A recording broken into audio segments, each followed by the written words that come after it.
Welcome to my YouTube channel medico study in Gujarati. આજે આપણે એપેન્ડિસાઇટિસ એટલે કે એપેન્ડિક્સનો સોજો, ગુજરાતીમાં કહી તો આંત્રપૂંછનો સોજો, એના લક્ષણો વિશે આપણે ટૂંકમાં સમજશું. તો એપેન્ડિક્સ છે એ પેટના જમણા ભાગમાં નીચેની બાજુ આવેલું હોય છે. પેટના 9 ભાગ પાડતા આપણે, તો પેટના 9 ભાગ પાડવામાં આ જે દેખાય છે એ આંત્રપૂંછ છે, એપેન્ડિક્સ છે. આ ઇમેજિન કરો એવો ફોટો દર્શાવ્યો છે કે આંતરડામાં, આંત્રપૂંછમાં એટલે કે એપેન્ડિક્સમાં સોજો આવી ગયો છે. આ આંત્રપૂંછ કેવું દેખાય છે એના માટે ફોટો છે. હવે પેટના 9 ભાગ છે જે તમે જોઈ શકો છો. તો રાઈટ ઇલિયાક ફોસા, આ જે કર્સર છે, એ કર્સર છે એ ભાગમાં એપેન્ડિક્સ આવેલું હોય છે. એટલે એપેન્ડિક્સ, જો એપેન્ડિક્સનો દુખાવો થશે તો આ જ ભાગમાં દુખાવો થશે ને. એટલે એપેન્ડિક્સનો દુખાવો રાઈટ ઇલિયાક ફોસામાં થાય છે. જમણી બાજુ નીચેની, જમણી સાઈડ નીચેની બાજુ દુખાવો થાય છે. તો આપણે એના લક્ષણો ટૂંકમાં ચર્ચા કરીએ. તો એપેન્ડિક્સના દુખાવાનું પહેલું લક્ષણ છે પેટમાં દુખાવો. ઘણી વખત છે એ તમને નાભીની નજીક અચાનક દુખાવો શરૂ થાય. નાભી એટલે કે ડૂંટીની નજીક તમને અચાનક દુખાવો શરૂ થાય અને પછી એ દુખાવો છે એ જમણી બાજુ જાય, જ્યાં તે વધુ તીવ્ર અને તીવ્ર બને. અને જ્યારે તમે આ દુખાવો એટલો તીવ્ર હોય કે તમે ક્યારેક ખાંસી ખાઓ તો પણ તમને દુખે, ચાલો તો પણ દુખે, અથવા હલનચલન કરો તો પણ તમને દુખાવામાં વધારો થઈ શકે. આ છે એપેન્ડિક્સનું લક્ષણ. જો એપેન્ડિક્સમાં સોજો આવી જાય, એપેન્ડિક્સમાં ચેપ લાગે તો એનું લક્ષણ છે પેટમાં દુખાવો થવો. જો આપણે ઉપરના ફોટોમાં સમજીએ કે આ જગ્યાએ નાભી હોય છે, તો હવે દુખાવો શરૂઆતમાં નાભીથી થાય છે, પણ એપેન્ડિક્સ આપણે હમણાં વાત કરી એમ જમણી બાજુ નીચેની સાઈડ હોય છે, રાઈટ ઇલિયાક ફોસામાં. એટલે અહીંયા હોય તો અમ્બિલિકલ એટલે કે ડૂંટીના ભાગમાંથી દુખાવો શરૂ થાય, નાભીના ભાગમાંથી, અને ધીરે ધીરે નીચે જમણી બાજુ દુખાવો જતો જાય. અને જ્યાં એપેન્ડિક્સ આવેલું હોય છે, તો એપેન્ડિક્સ જ્યાં આવેલું હોય ત્યાં દુખાવો તીવ્ર બને. જેમ જેમ સમય થાય, થોડો દિવસો વીતતા જાય, થોડો ટાઈમ થાય, એવી રીતે દુખાવો વધુ ને વધુ તીવ્ર બને. પહેલા થોડો દુખાવો થતો હોય, પહેલા માઇલ્ડ પેઇન હોય, પછી મોડરેટ અને પછી સિવિયર પેઇન થાય. જ્યારે આંત્રપૂંછમાં બહુ સોજો વધી જાય, એપેન્ડિક્સમાં બહુ ઇન્ફ્લામેશન થઈ જાય, ત્યારે પેટમાં વધુ દુખાવો થાય. અને એ દુખાવો ક્યાં થાય? જમણી બાજુ નીચેની સાઈડ, રાઈટ ઇલિયાક ફોસામાં. એનું બીજું લક્ષણ છે, આ જો પેશન્ટ દર્દી બતાવે છે કે આમાં જોઈ શકો છો તમે કે એપેન્ડિક્સનું ઓપરેશન કરાવેલું છે અને એને ટાંકા લીધા, એની નિશાની છે, ઓપરેશન કરાવ્યા પછીની નિશાની છે. એટલે એ ભાગમાં પેઇન વધુ થાય છે, દુખાવો વધુ થાય છે. બીજું લક્ષણ છે ઉલટી ઉબકા. તમને ઉબકા આવી શકે અને વારે ઘડીએ ઉબકા આવવાથી તમને ઉલટી પણ ક્યારેક થઈ શકે. જ્યારે આંત્રપૂંછમાં સોજો વધી જાય ત્યારે બીજું લક્ષણ છે ઉબકા આવવા, ઉલટી થવી. જો તમને પણ એવું થતું હોય, પેટમાં દુખે, જમણી બાજુ ઉલટી ઉબકા થાય અને સાથે તાવ આવે. ત્રીજું લક્ષણ છે ભૂખ ન લાગવી.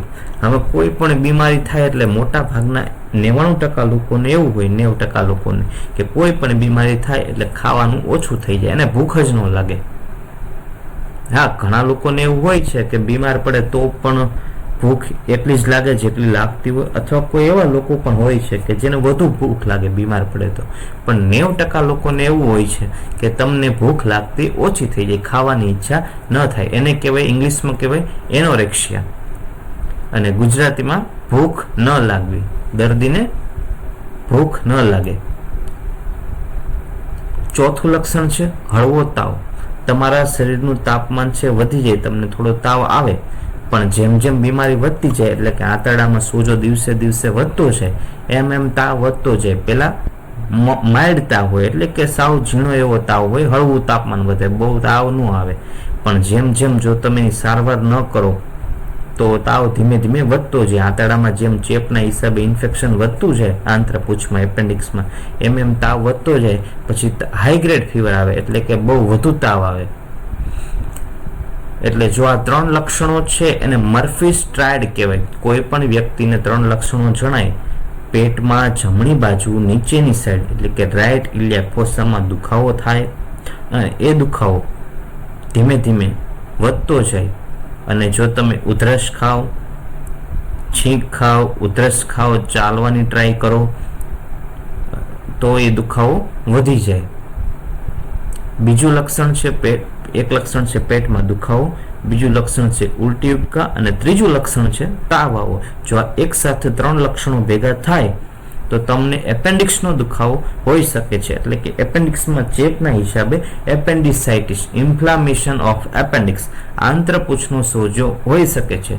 જો આવા લક્ષણો જણાય તો તમારે તરત ડોક્ટરની સલાહ લેવી જરૂરી છે. આ સાથે ઘણીવાર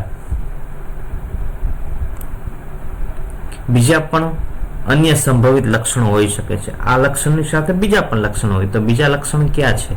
ફૂલવું, એટલે પેટમાં સોજો આવો અથવા પેટ તમને ફૂલેલું લાગવું, એને કહેવાય બ્લોટેડ એબ્ડોમેન.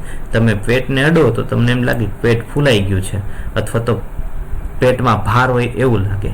બીજું છે આંતરડામાં ફેરફાર. કાં તો એપેન્ડિક્સના હિસાબે કાં તો તમને કબજિયાત થાય, કાં તો ઝાડા થઈ જાય, અથવા તો ગેસ પસાર કરવામાં અસમર્થતા. તમે ગેસ પણ પાસ ન કરી શકો અને ઘણીવાર કબજિયાત થઈ જાય, કારણ કે દુખાવો થતો હોય તો એના હિસાબે ક્યારેક તમે બીજા કાંઈ એફર્ટ કરવાનું ન વિચારો અને જે પોઝિશનમાં હોય એ જ પોઝિશનમાં પડ્યા રહેવાનું વિચારો.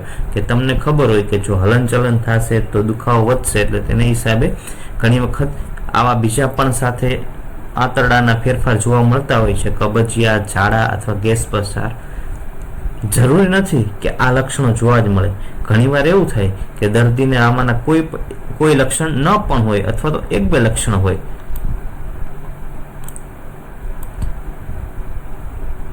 માંદગીની સામાન્ય લાગણી હોય, તમને સામાન્ય રીતે અસ્વસ્થ હોય અથવા તો સુસ્તી લાગે એવું અનુભવી શકો.